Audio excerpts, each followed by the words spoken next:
Hai, saya Mas Edgar. Selamat datang di pabrik dan kebun kelapa sawit. Serupa dengan industri lainnya, industri sawit juga menghasilkan limbah dalam proses operasionalnya. Namun dengan proses pengelolaan yang baik dan tepat, dampak negatif dari limbah dapat diminimalisir. Sebagai perusahaan yang memiliki komitmen pada praktik produksi berkelanjutan, mari kita mengelola limbah kita dengan bertanggung jawab. Kewajiban pengelolaan limbah industri juga diatur dalam Undang-Undang Nomor 32 Tahun 2009 serta peraturan turunannya. Untuk memastikan implementasi pengelolaan limbah dilakukan dengan baik, perusahaan perlu membuat SOP serta rencana kerja untuk implementasi yang tepat dengan dilengkapi dokumentasi yang diperlukan. Ada tahapan dalam proses pengelolaan limbah, yaitu identifikasi, penanganan, dan pemantauan. Yang pertama, identifikasi. Cara mengenalinya yaitu dengan mengidentifikasi limbah produksi yang dihasilkan dan sudah ditentukan di dokumen lingkungan seperti berikut ini. Ada beberapa jenis limbah. Yang pertama, limbah padat yang terbagi menjadi dua jenis, yaitu limbah padat hasil produksi, contohnya adalah tandan kosong, cangkang, abu boiler, dan solid decanter. Dan limbah padat domestik yang dihasilkan baik di rumah tangga maupun di kantor yang terdiri dari limbah organik, seperti kertas, ranting dan daun, serta sisa makanan, dan limbah anorganik seperti plastik dan botol plastik. Selanjutnya ada limbah cair. Limbah ini terbagi menjadi dua jenis. Pertama, limbah cair hasil produksi, misalnya limbah cair kelapa sawit atau yang kerap dikenal dengan palm oil mill effluent atau POME. Kedua, limbah cair non-produksi, misalnya air pembuangan dari kantor atau perumahan. Selain itu, ada juga limbah gas yang terdiri dari limbah gas buang dan limbah gas metan. Limbah gas buang merupakan limbah yang dihasilkan oleh emisi sumber bergerak seperti kendaraan bermotor serta alat berat, dan emisi dari sumber yang tidak bergerak seperti cerobong boiler dan genset. Sedangkan limbah gas metan adalah limbah yang berasal dari emisi gas metan. Yang terakhir ada limbah B3 atau bahan berbahaya dan beracun, yaitu limbah yang jika tidak dikelola dengan tepat dapat mengancam lingkungan dan kelangsungan makhluk hidup lainnya. Perlu diingat, limbah B3 harus dikelola secara khusus dan tidak boleh dicampur dengan limbah lainnya.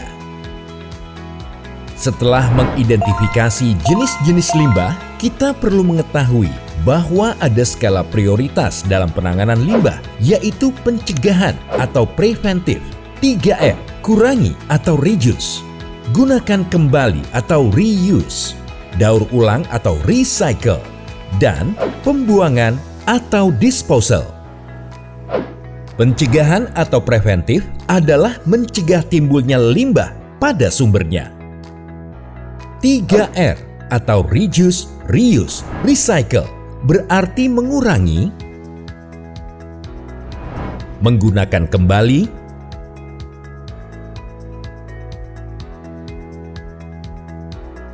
dan mendaur ulang limbah. Pembuangan atau disposal adalah membuang limbah yang dihasilkan sesuai dengan persyaratan. Selanjutnya, mari kita lihat contoh-contoh pengelolaan limbah menurut jenis-jenis limbah baik di pabrik maupun di kebun. Yang pertama, limbah padat non-B3. Untuk limbah produksi seperti tandan kosong, pengaplikasiannya harus dilakukan dalam waktu tidak lebih dari 6 hari.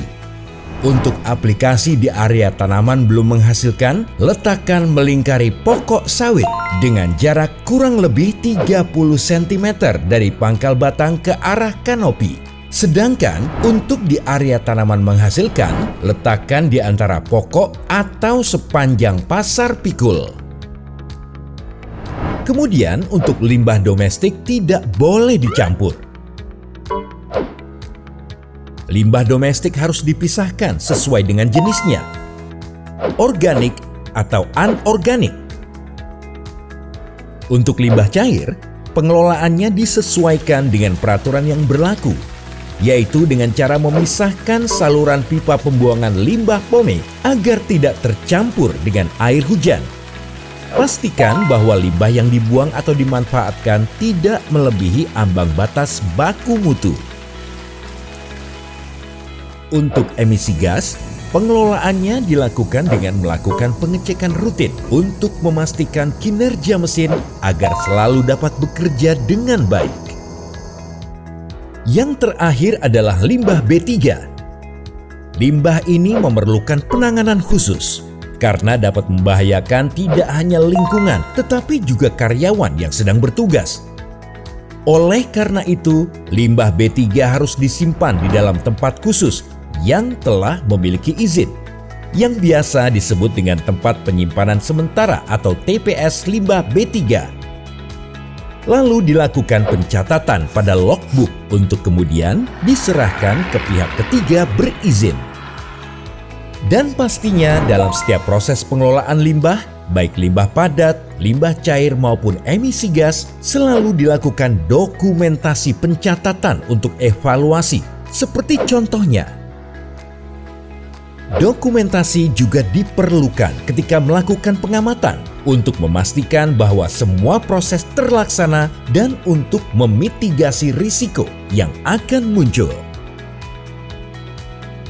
Sekarang, mari kita coba mengidentifikasi lebih lanjut contoh kasus berikut. Bagaimana kita mengelola limbah cangkang? Limbah ini bisa dimanfaatkan untuk beberapa hal, di antaranya sebagai bahan bakar atau juga bahan pengerasan jalan. Selanjutnya, mari perhatikan situasi di pengelolaan limbah cair produksi berikut. Apa yang harus kita pastikan?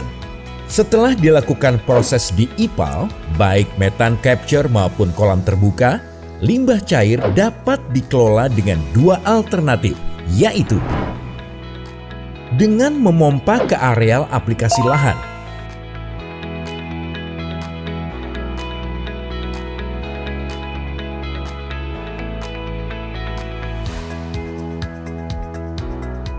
atau langsung dialirkan ke badan air.